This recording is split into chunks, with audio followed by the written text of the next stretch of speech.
ప్రజా TV Telugu news మన హిందుత్వాన్ని బలపరచడానికి ఖచ్చితంగా కష్టపడతామనే సభాముఖంగా మీ అందరికీ తెలియజేస్తున్నాం.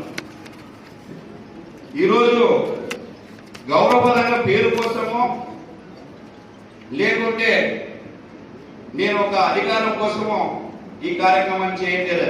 మీ అందరికీ తెలుసు, ఎందుకంటే నేను లోకల్ వ్యక్తినే కాబట్టి మనం సంపూర్ణంగా ఏ పని చేసినా న్యాయబద్ధంగా మనం చేసే పనికి న్యాయం చేయాలనేది నా యొక్క ఆలోచన.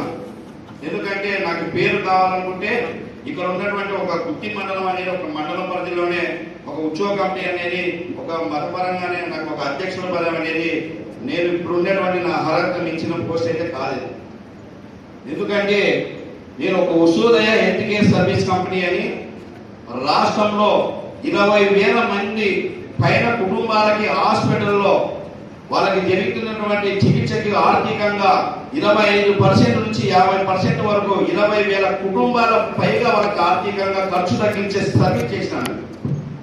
ఒక కంపెనీకి ఎండీగా పనిచేసినాను. తర్వాత ఆధ్యాత్మికంగా సాయిబాబా గుడి ప్రెసిడెంట్గా ఉపాధ్యక్షుడిగా అన్ని పనులు చేసినాం. బయట స్వచ్ఛంద సేవ కార్యక్రమాలు చేసినాం. రాజకీయంగా బీజేపీ పార్టీలో ఒక జిల్లా కిసాన్ మోర్చా రైతాంగ కమిటీకి అధ్యక్షుడిగా పనిచేసినాం. అంత స్థాయికి పోయినా కూడా నేను ఒక చిన్న పదవి నాకు కావాలని ఆశ ఏం లేదు. అయితే ఈ పదవి సరైన వ్యక్తి, న్యాయం చేసే వ్యక్తి, సమయ న్యాయం చేసే వ్యక్తి కోసం ఎదురు చూస్తూ ఉన్నాను. ఇది నేను తాత్కాలికంగా ఉన్న ఒక అధ్యక్షుల పదవి అని నేను చెప్తున్నాను. నాకన్నా మంచి అర్హత ఉన్న వ్యక్తి తొందరగా రావాలని వారందరూ కూడా రససారిగా తీసుకొని ఈ రోజు కానీ భవిష్యత్తులో కానీ ఈ కమిటీకి ఎక్కడ కూడా లోపాలు జరుపుకోకుండా మన హిందూ మతం కోసం సేవా భావనతో ఖచ్చితంగా వాళ్ళు సేవ చేసి మనం ఈరోజు ఏదైతే సంకల్పంతో పెట్టుకున్నామో ఈ దీక్షను ముందుకు తీసుకెళ్లడానికి ఖచ్చితంగా మా యొక్క సహకారాలు ఎల్లప్పుడూ జీవితాంతం ఇస్తానని, ఇందులో భాగంగా మన యొక్క హిందుత్వం కోసం సమయం కేటాయించడానికి నేను ఎప్పుడు ముందుంటాను. నా అనుభవాన్ని కూడా ఇక్కడ ప్రదర్శించడానికి ముందుంటాను.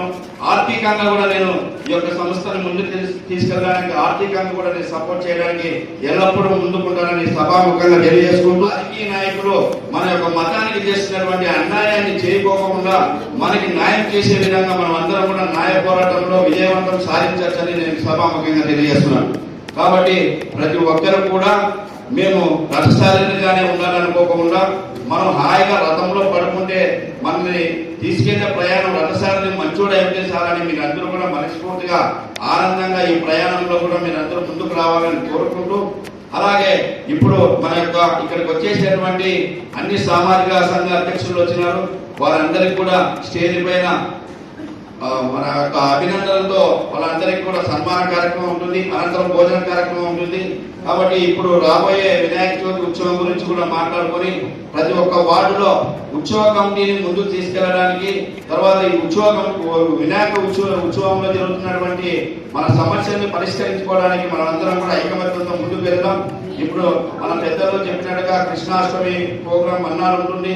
మనం అందరం కూడా కృష్ణాష్టమిలో మనం వాళ్ళని పేరు పేరున పిలవాలని, ప్రత్యేకంగా పిలవాలనేది మనం అందరం పెట్టుకోకుండా ఎక్కడ మనకి తెలిసినా కూడా మన హిందుత్వం సంబంధించిన దైవ కార్యం, దైవ పూజలలో మనం ఖచ్చితంగా పాల్గొని మన వంతు బాధ్యతగా మనం సేవ చేయాలని, రాబోయే ప్రతి ఒక్క పండగకి, ప్రతి ఒక్క హిందూ సాంప్రదాయానికి సంబంధించిన కార్యక్రమాలకి మనం అందరం కూడా ఐకమత్యంతో ముందుకు వెళ్ళాలని కోరుకుంటూ, ఈ రోజు చాలా సమయం అయిపోయింది కాబట్టి మరింత ఎక్కువ సమయం తీసుకోకుండా మరిన్ని సభలలో మరింత మనం మాట్లాడాల్సిన విషయాలు, మనం మర్చిపోయిన విషయాలు, మనకు కావాల్సిన అనేక ముఖ్యాంశాలన్నీ కూడా మనం సేకరించుకొని మేధావుల సలహాలు, పెద్ద పెద్ద అనుభవం ఉన్న వాళ్ళ యొక్క సూచనలు కూడా తీసుకొని ఈ యొక్క కార్యక్రమాన్ని, ఈ యొక్క ఉత్సవ కమిటీని మరింత బలపరచడానికి నిరంతరం మనం అందరం కలిసి పనిచేస్తామని తెలియజేసుకుంటూ, ఈ అవకాశం ఇచ్చినటువంటి ఈ యొక్క కమిటీ సభ్యులకు, ఇక్కడ హాజరైనటువంటి మన యొక్క హిందూ బంధుమిత్రులకు అందరికీ కూడా పేరు పేరున నా యొక్క హృదయపూర్వక